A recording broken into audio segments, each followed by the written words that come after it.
এখন ৩৬ জনের নাম ঘোষণা করছে, যার কারণে এইটা বাদ পড়ছে। যদি সেই ঘোষণাটা 50 হইতো বা 100 হইতো, তাহলে কিন্তু ওই যে 2-4 জনের কথা আপনি বললেন, তাদের ওই ক্ষোভটা থাকতো না। এই জন্য ক্ষোভটা যে ৩৬ জনের ভিতরে তাদের নামটা আসে নাই।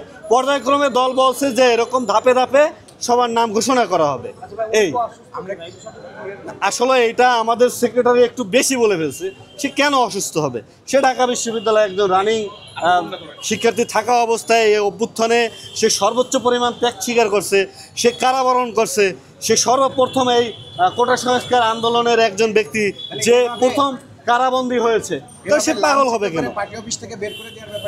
আসলে বিষয়টা সে আসলে আমার মনে হয়, আমার যেটা ব্যক্তিগত ওপিনিয়ন, সে একটু বেশি করে ফেলছে। হ্যাঁ, সে একটা জায়গা থেকে এমপি ইলেকশন করতে চায়, ঠিক আছে। তার যদি ক্যাপাসিটি থাকে, সে স্বতন্ত্র করে ওখানে তার অবস্থান জানান দিক। হ্যাঁ, কিন্তু মিডিয়ার সামনে এসে এটা আমি মনে করি এটা একটা সিনক্রেটের মতো একটা সে কাজ করছে, বা নিজেকে ভাইরাল করার জন্য এটা হইতে পারে। সে আমার বন্ধু, সে এটা একদমই ভালো করে নাই। এটা আমি মনে করি দলের যে ভাবমূর্তি, এটা আমাদের অনেক ক্ষুণ্ণ হয়েছে এই ঘটনায়। না, এখানে বাণিজ্যের কিছু নাই ভাই।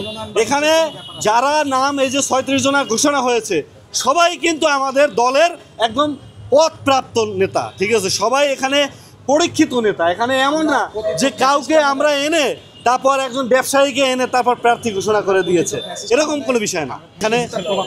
এখানে মনোনয়ন বাণিজ্যের ন্যূনতম কোনো অভিযোগ এখানে কেউ দিতে পারবে না।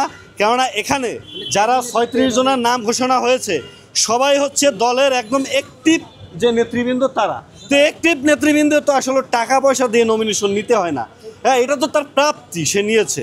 হ্যাঁ, যদি বাইরে কেউ এসে নমিনেশন নিয়ে যেত ৩৬ জনের মধ্যে, তাহলে সেটা প্রশ্নটা তুলতে পারতেন আপনারা।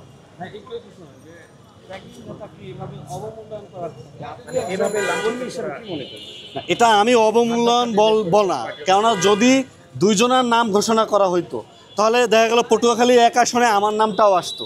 দল যেহেতু এটা নীতিগতভাবে সিদ্ধান্ত নিয়েছে, প্রত্যেক আসনে 1 জন করে প্রার্থী ঘোষণা করবে, যার কারণে কিন্তু আমার নিজের আসনটাও কিন্তু আমার নামটা আসে না, ওখানে অন্য একজনকে প্রার্থী দেওয়া হয়েছে। ওখানে আমি দলের সর্বোচ্চ একজন নেতা, প্রচার সম্পাদক, আমার নাম কিন্তু আসে না পটুয়াখালী একে। তার মানে আমি কিন্তু সিনক্রেট করি না।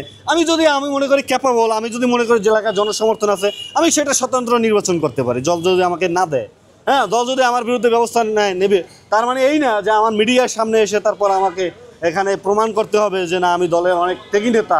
হ্যাঁ, তারপর এখানে সিনক্রেট করতে হবে। এটা তো আসলে একদম আমাদের দলের ভাবমূর্তি ক্ষতি হয়েছে এর মাধ্যমে। আমি এজন্য আসলে জাতির কাছে ক্ষমা চাই। এটা